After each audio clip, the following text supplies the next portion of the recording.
अश्वत्थामा आए और रोने लगे, दुर्योधन के मेरे सारे भाई मारे गए, केवल मैं ही एक रह गया, मुझे क्या करना चाहिए? कि क्यों कि कोई ऐसा उपाय कीजिए कि पांडव मर जाए, पांडवों की मृत्यु हो जाए, कोई ऐसा उपाय कर दीजिए। कहने लगे ऐसा उपाय कि हाँ, कि क्या कि पांडवों के शीश काट दिए जाए, कि हम जाते हैं आज रात्रि कोई पांडवों के शीश काटते हैं।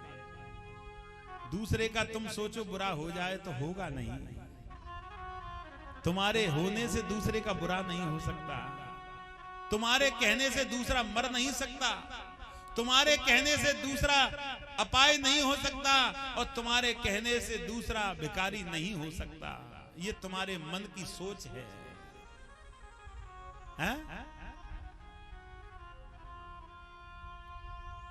आज उसी समय और चलने लगे,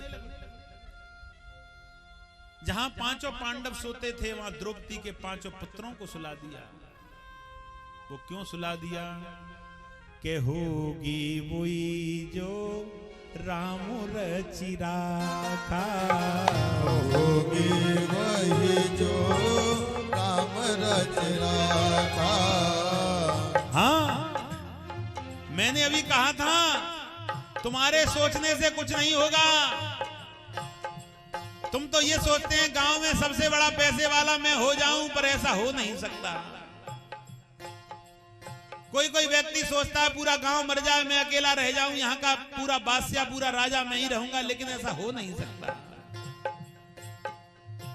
होगी वही जो राम रचि राखा, होगी वही जो राम रचि राखा। होगी वही जो राम रचि राखा, होगी वही जो राम रचि राखा। को कहे तरक बड़ा बेऊसा का, को कहे तरक बड़ा बेहुसा का। को कहे तरक बड़ा बेऊसा का सका। को कहे तरक बड़ा बेहुसा का। जो राम जी ने लिख दी वही होगा, तुम्हारे करने से कुछ नहीं हो सकता। जहां पांचों पांडव सोते थे वहां द्रौपदी के पांचों पुत्रों को सुला दिया। जब द्रौपदी के पांचों पुत्रों को सुला दिया, गुरुपुत्र अश्वत्थामा रात्रि के लिए समय पहुंचे। रात्रि में ये नहीं सोच पाए कि ये पांचों पांडव हैं या द्रौपदी के पांचों पुत्र। और आज द्रौपदी के पांचों पुत्र जवान पुत्रों के शीशों को काट दिया।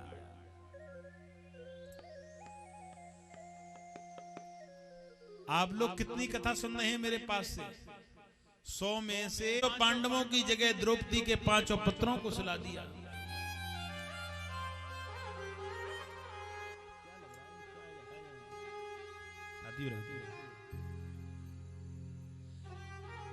आज उसी समय और जब पांचों पुत्रों के शीशों को काट दिया, पांचों पुत्रों के शीशों को काट करके और चल दिए। प्रातःकाल खड़ी हो गई द्रौपदी। द्रौपदी ने अपने पुत्रों को देखा तो पुत्रों के शीश नहीं। रोने लगी, मेरे पुत्रों को किस नीच ने मार डाला, मेरे पुत्रों को किस पापी ने मार डाला। मेरे छोटे छोटे पुत्रों ने किसी का क्या बिगाड़ा था, मेरे पुत्रों को क्यों मार डाला। किसी का पुत्र मर जाता है तो सब भूल जाते हैं, महीने में, 2 महीने में, साल में, 2 साल में, 3 साल में, 4 साल में, लेकिन मैया मरते दम तक नहीं भूलती। बोलिए वृंदावन बिहारी लाल की।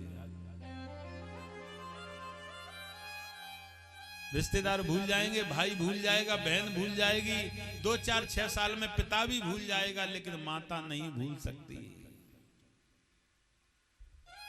आज उसी समय सिर को धरती पर पटक देती है, रोती है, मेरे पुत्रों को कौन मार गया, किसने मेरे पुत्रों को मार दिया। मेरे पुत्रों ने किसी का क्या बिगाड़ा था, छोटे छोटे पुत्र थे मेरे, किसी का क्या बिगाड़ते थे, मेरे पुत्रों को क्यों मार डाला। हे अर्जुन, हे भीम, हे धर्म तुम कहां गए, हे दुष्ट तुम कहां गए, मेरे पुत्रों को मार दिया।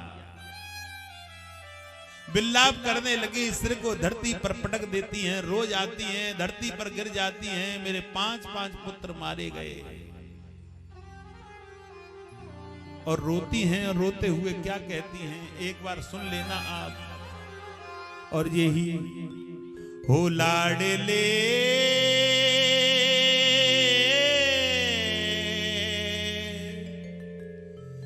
बेटा रे, लाडले बेटा, बेटा रे बेटा, कहाँ गए लाडले बेटा, बेटा बेटा। तो गदाधारी हो, कहाँ गया तुम्हारा बल, कहाँ गई गदा, कौन मार गया मेरे बालकों को। इधर में द्रौपदी के 5 पुत्रों के शीशों को जब दिखाया दुर्योधन को, तो दुर्योधन धरती पर गिर पड़े और कहने लगे, अरे तुमने ये क्या कर डाला, मेरा तो बैर 5 पांडवों से था, तुमने तो निर्दोष को मार डाला। एक बात कहूं, अगर तुमने धोखे में किसी निर्दोष को दोषी बना दिया तो ये महाप्रलय है। मैंने किसी से कह दिया तू चोर है और वो चोर नहीं है, और उसने अपने शरीर का अंत कर दिया, तो समझ लीजिए मैंने कम से कम 1000 से व्यक्तियों को मार डाला। बोली वृंदावन बिहारी लाल। उस पापी का मुख देखने का भी धर्म नहीं है। ये सबसे बड़ा पाप है, निर्दोष को दोषी ठहराना। बोली वृंदावन बिहारी लाल। ये भागवत का शास्त्र का नियम है। अगर मैं दोषी नहीं हूं, तुमने दोषी मुझे बना दिया, और दोषी बनने के बाद में या तो मैं मर जाऊं और या मुझे सारे गांव के लोग कहें कि तू दोषी है, तू दोषी है, तू दोषी है। दोनों की लिए बराबर पाप है। या तो मैं मर जाऊं तो भी वो पापी है जिसने दोषी बनाया है, और या गांव वाले मुझे ताना दें फिर भी मैं दोषी हूं जिसने मुझे दोषी बनाया है। दोनों पहलू में, दोनों रास्ते में जिसने दोषी ठहराया है वो पापी है। ऐसे पापी का मुख देखने का धर्म नहीं है, ऐसे पापी को और साथ में खड़े होने का धर्म नहीं है। भागवत शास्त्र तो ये कहता है कि ऐसे पापी को अपने घर के अंदर प्रवेश कराना भी बहुत बड़ी प्रलय है। बोली वृंदावन बिहारी लाल।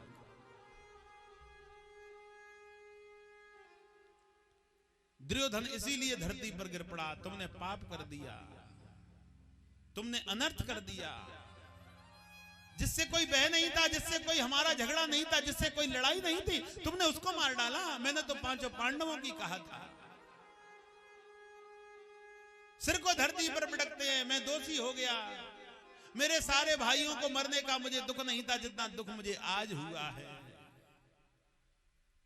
आज अर्जुन ने अपने धनुष पर बाण चढ़ाया और कहीं जाओ, जिसने 5 पांडवों के लिए मारने वाला आया था, जिसने द्रौपदी के 5 पुत्रों का वध कर दिया, उसे समाप्त कर दो।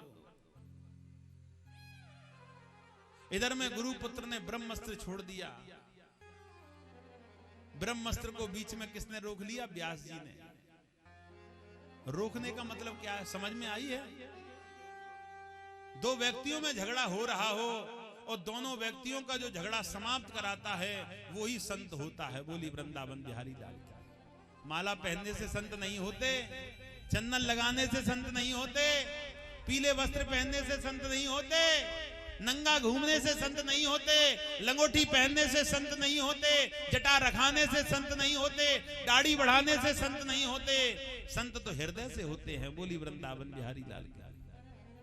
पीले वस्त्र पहनना, चंदन लगाना, माला पहनना, लंगोटी पहनना ये संत का भेष है, लेकिन संत तो अंदर से होता है। उसने पूरे शरीर को तो रंग लिया, लेकिन हृदय को नहीं रंग पाया। अभी भी उसे क्या चाहिए?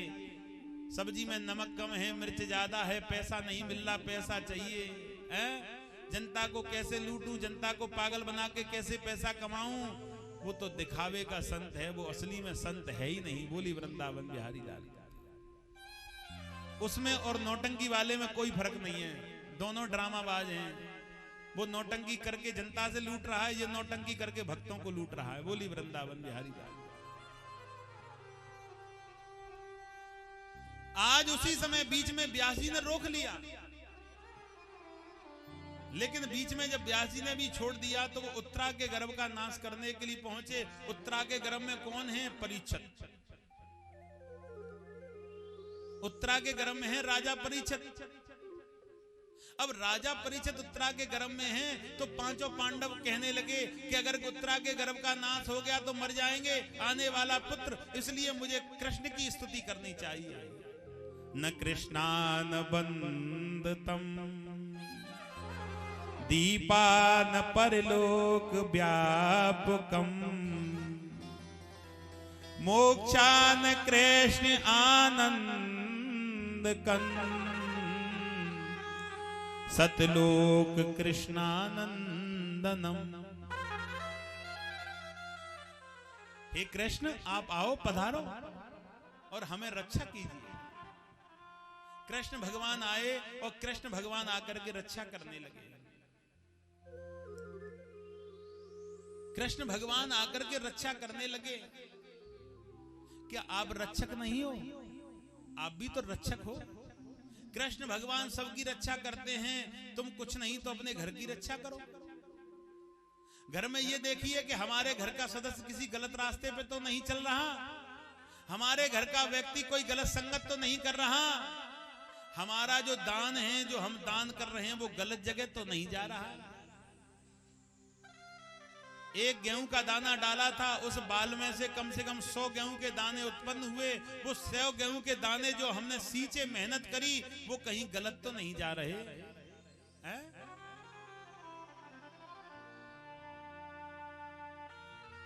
ऐसा विचार करो। आज उसी समय उत्तरा ने के गर्भ की रक्षा करी। समय व्यतीत हो गया, उत्तरा के गर्भ से एक पुत्र का जन्म हुआ। पुत्र का जन्म होते ही अर्जुन दौड़ते दौड़ते संत लोग और ब्राह्मण लोगों के बीच में पहुंचे। कथा के शुरू के 3 दिन के अंदर इतना ज्ञान है कि उस ज्ञान को आप अगर ग्रहण कर लो तो जीवन का आनंद ही बदल जाएगा। शुरू के 3 दिन में अथाह ज्ञान होता है कथा में। आज उसी समय अर्जुन दौड़ते दौड़ते संत लोग ब्राह्मण लोगों के बीच में पहुंचे और संत ब्राह्मणों से कहने लगे कि हमारे यहाँ पुत्र का जन्म हुआ है, तुम एक काम कीजिए कि उनका नामकरण संस्कार निकालिए और देखिए पुत्र कैसा भाग्यशाली है। आज चल दिए और चल करके क्या करने लगे, पहुंचे और पहुंच करके कहने लगे कि हे अर्जुन, तुम्हारा जो पुत्र है, तुम्हारा जो नाती है, वो सत्य बोलने में राजा हरिश्चंद्र के समान होगा। जिसकी जिब्या पे सत्य होता है, उसकी जिब्या पे परमात्मा का नाम होता है। तुम्हारा पुत्र धर्म करने वाला होगा, तुम्हारा पुत्र दया करने वाला होगा, तुम्हारा पुत्र पापियों से लड़ने वाला होगा, तुम्हारा पुत्र अधर्म में दौड़ने वाला होगा। आजकल व्यक्ति क्या करते हैं, कहीं अधर्म हो रहा है, शांत हो गए, भैया तुम क्यों नहीं, हमें क्या मतलब। अच्छा तुम्हें मतलब ही नहीं है, धरती पे क्यों आए। अधर्म पे आवाज उठानी चाहिए। जहां अधर्म हो, बाहर नहीं तो अपने नगर में तो आवाज उठाओ कि हमारे नगर में अधर्म हो रहा है, हम इसके खिलाफ हैं। आज उसी समय और क्या करने लगे, कहने लगे तुम्हारा पुत्र संतों की सेवा करने वाला होगा, तुम्हारा पुत्र विद्वानों की सेवा करने वाला होगा। तुम्हारा पुत्र धनुष चलाने में अर्जुन तुम्हारे समान होगा, इसलिए हम इसका नाम रखते हैं परीक्षित। और परीक्षित जी का जन्म हुआ। बोलिए परीक्षित जी महाराज की जय हो।